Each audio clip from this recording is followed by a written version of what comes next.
মাননীয় ইমাম, সালামু আলাইকুম। ওয়ালাইকুম সালাম। ইমাম, আজকে বাংলাদেশের ৮টি বড় রাজনৈতিক ধর্মীয় দল তারা বরিশালে একটি সম্মিলিতভাবে মহাসমাবেশ করেছে। এই মহাসমাবেশ থেকে তারা একটি হা ভোটের পক্ষে, যে গণভোটটা হচ্ছে সামনে, সেখানে হা ভোট দেওয়ার জন্য তারা আহ্বান জানিয়েছে।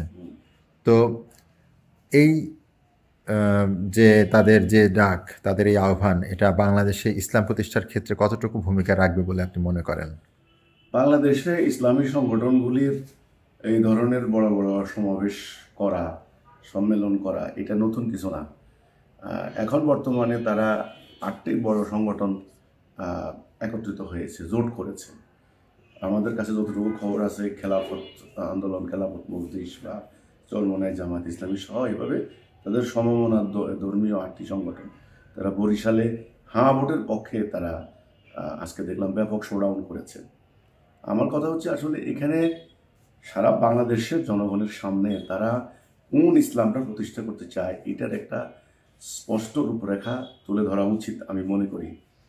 মানুষ কিন্তু অনেক বেশি ইসলাম সম্পর্কে কনফিউজড, কোন ধরনের ইসলাম চলবে। ব্যাপক আপনারা জানেন ইসলামের ব্যাপারে নানান ধরনের নেগেটিভ ধারণা প্রচলিত আছে। নারীদের ব্যাপারে কী হবে, সঙ্গীতের ব্যাপারে কী হবে, অন্য ধর্মের অন্য বিশ্বাসী মানুষদের ব্যাপারে, মাইনরিটিসদের ব্যাপারে, এই ধরনের অনেক কিছু নিয়ে কিন্তু কনফিউশন আছে, দ্বিধা আছে, সংকোচ আছে। এই জন্য ইসলামী সংগঠনগুলির সামনে যখন জাতিসংঘ বা মানবাধিকার সংস্থা, আমেরিকার প্রতিনিধি বা ইউরোপীয় ইউনিয়ন কেউ যখন একত্রিত হয়, তখন তারা প্রশ্ন করেন যে আপনারা কোন ধরনের রাষ্ট্র ব্যবস্থা চান।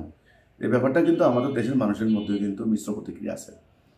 আমার যেটা এই যে হাঁ ভোটের পক্ষে, গণভোটের পক্ষে মতামত আদায়ের থেকে আমি মনে করি সবচাইতে বেশি কার্যকরী হবে জনগণের সামনে তারা কোন ইসলামটা চান এটা একটু পরিষ্কার করা এবং একটা নির্দিষ্ট কর্মসূচি ঠিক করা। হয়তো ওনারা ভাবছেন যে ইসলামিক যে ভোটাররা আছে, ধর্মীয় সেন্টিমেন্টের উপরে এটা ভোট ব্যাংক আছে, তাদের এই সমগ্র ভোটগুলি যদি একটা বাক্সে পড়ে হয়তো তারা আসন বেশি পাবেন বা বিএনপির বিরুদ্ধে একটা শক্ত অবস্থান নিতে পারবেন, এটা ওনারা ভাবছেন। কিন্তু আমি মনে করি ইসলামিক সংগঠন হিসেবে তাদের মূল কর্তব্য হলো যে জনগণের সামনে কোন ইসলামটা চান এটা আগে পরিষ্কার করা এবং সত্যিকার অর্থে ঐক্যবদ্ধ হওয়া। এই ধরনের ইস্যু ভিত্তিক ঐক্য না, এটা কিন্তু ইসলামপন্থী জনগণের সন্দেহ দ্বিধা কিন্তু দূর হবে না। তারা কিন্তু সন্দেহের চোখে দেখতেছে, তারা জানতেছে যে আসলে খেলাফত মজলিস, খেলাফত আন্দোলন অথবা চরমনা ইসলামী আন্দোলন বাংলাদেশ বা জামাত ইসলামী শিবির এরা আসলে এক হবে না। এটা কিন্তু জনগণের কাছে একেবারে অ্যাকসেপ্টেড, এটা সবাই মনে করে। এই জন্যে আমার কথা হলো যে আপনি বললেন যে ইসলাম প্রতিষ্ঠায় কতটুকু ভূমিকা রাখবে। আমি মনে করি যদি নির্বাচন হয়, আমি জানি না, যদি নির্বাচন হয় তবে কিছু হয়তো আসন তারা বেশি পাবেন, হয়তো প্রভাব সৃষ্টি করতে পারবেন, কিন্তু ইসলাম প্রতিষ্ঠা হবে কিনা এটা নিয়ে আমি শিওর না। এই জন্য আমার অনুরোধ থাকবে, আবেদন থাকবে বা আহ্বান থাকবে যে ইসলামিক সংগঠনের নেতারা আপনারা আপনাদের জনগণের সামনে আগে কোন ইসলামটা চান।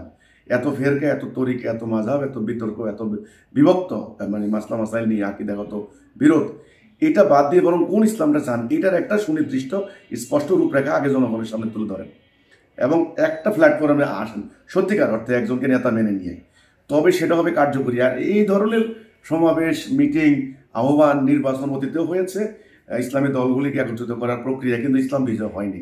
এবারেও এই ধরনের সমাবেশে বা গণভোটে ইসলামের বিজয় হবে এটা আমি আসলে মনে করতে পারছি না বা মনে করতে চাই না।